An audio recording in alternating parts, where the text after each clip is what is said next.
आता एक छोटा खेळ खेळायचा. वीट म्हणजे मनोरा रचायचा आहे. एक काडीपेटी तुम्ही ठेवायची, दुसरी काडीपेटी तुम्ही ठेवायची, तिसरी त्यावर आडवी ठेवायची. अशा पद्धतीने मनोरा रचायचा.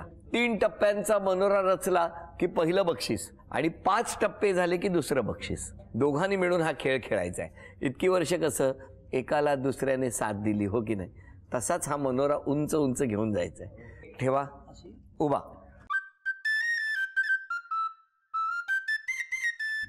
2 झाले. आता एक आडवा ठेवा.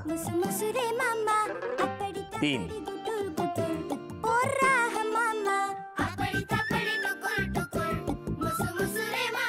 एकदम हळू. 4.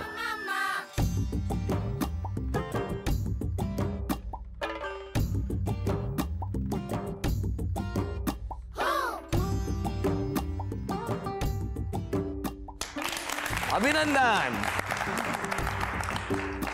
झी मराठीकडून हे पहिलं बक्षीस आजी तुमच्यासाठी. अभिनंदन. बसा बसा. आणि आजोबा, ही भेटवस्तू तुम्ही द्यायची आजीला. आजी घ्या. अरे वा वा. मला तुम्हाला दोघांना विचारायचं आहे की इतकी वर्ष झाली, 48 वर्ष उत्तम संस्काराची आहेत. खूप छान संस्कार तुम्ही सगळ्यांवर केलेले आहेत. पण तरी सुद्धा स्वभावामध्ये एक बदल करायला पाहिजे होता किंवा एक बदल केला पाहिजे असं वाटत असेल तर तो कुठला? यांनी थोडी चिडचिड आणि राग कमी करावा असं तुमचं म्हणणं आहे. याच्यावर तुमचं काय म्हणणं आहे? होणार आहे का कधी? आता काय होणार? प्रयत्न करू आणि प्रयत्नवादी असलं पाहिजे माणसाने. हो हो. आता तुमचं काय म्हणणं आहे आजी? बडबड कमी करावी. बरं. आता मला एक आजच्या या आठवणीबद्दल एक फोटो काढायचा आहे आणि त्यासाठी तुम्ही सगळ्यांनी या बाजूला येऊन थांबायचंय.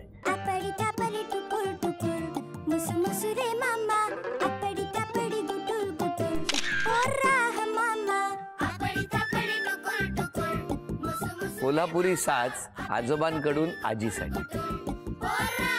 आणि आता क्षण आलेला आहे तो सन्मानाचा. दोघांनी एकमेकाला कधी धन्यवादच दिले नाही, पण आज दोघांनी एकमेकांचा सन्मान करायचा आहे पुष्पहार घालून. बरं एक मिनिट आजी, एक उखाणा घ्या ना. पूजा अर्चा करून पोटी भरावी देवीची, ह्या पुढे आयुष्यात लाभो साथ हरिश्चंद्रांची. अरे वा वा वा.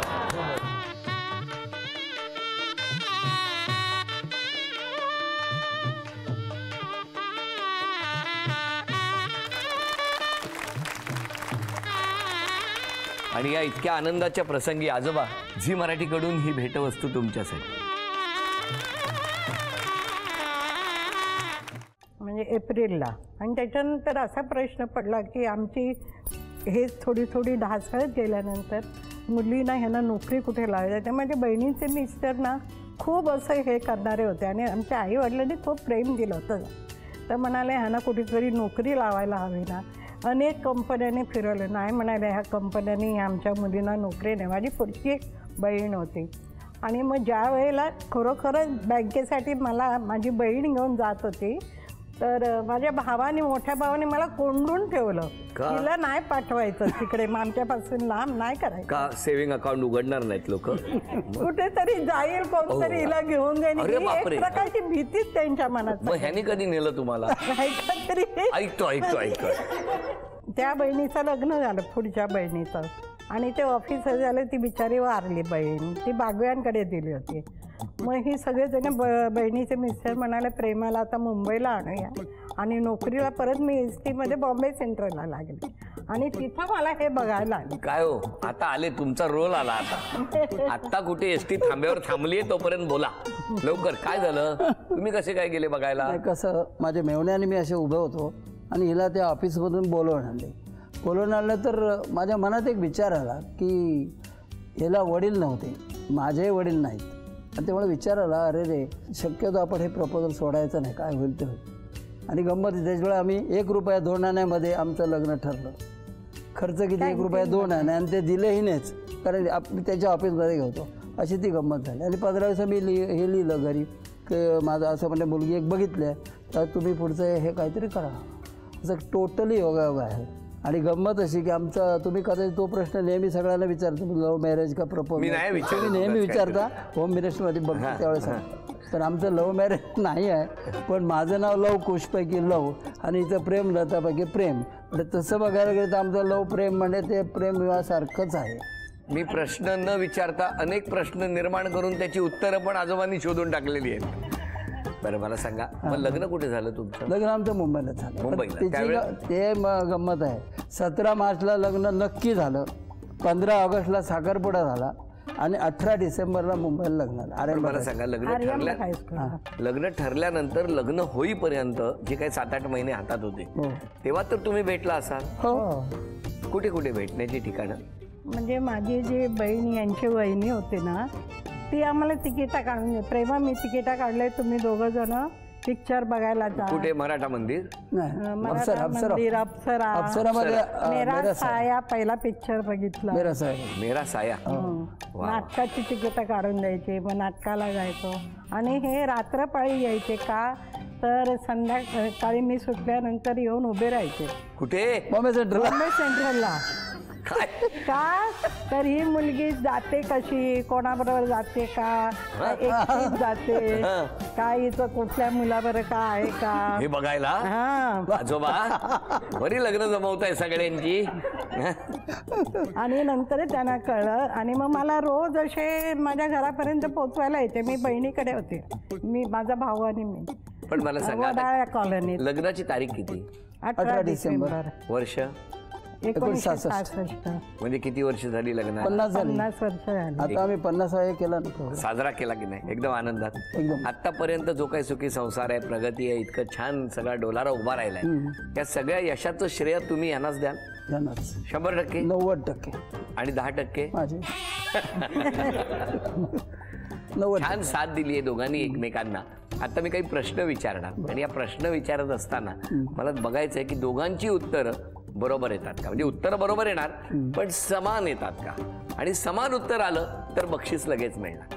घ्या, पहिला प्रश्न आहे, लग्नानंतर दोघे कुठल्या देवाच्या दर्शनाला पहिल्यांदा गेले होते?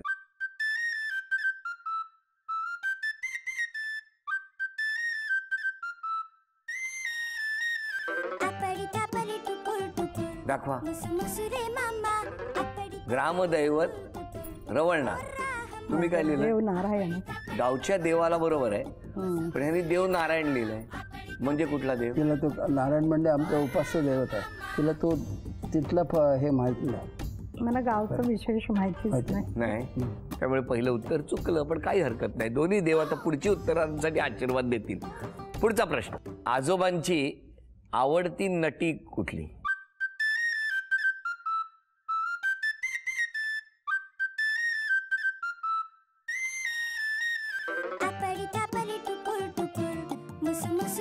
बघू.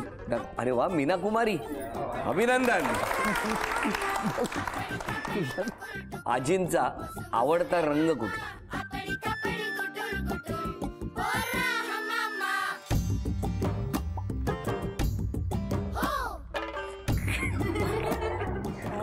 लग्नानंतर आजोबांनी दिलेली पहिली भेट?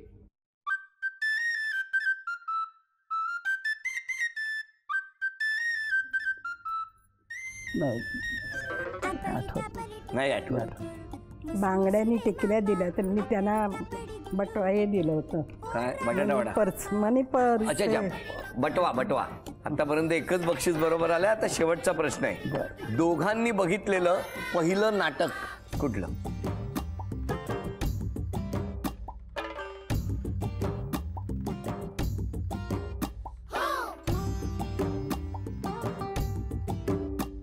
संध्याकाळी 2 तास 6:30ला मी हजर होणार होम मिनिस्टर मला. अरे वा. मला सांगा, मग तुमची ओळख कशी झाली? आमची ओळख अशी झाली, मी सांगतो. एक मिनिट तुम्ही सांगा, पण काय गोड लाजलेत बघा आजी. इतके दिवस कार्यक्रम बघताना हे प्रश्न कधी मला कोणी विचारेल असं वाटलं नव्हतं आजीला.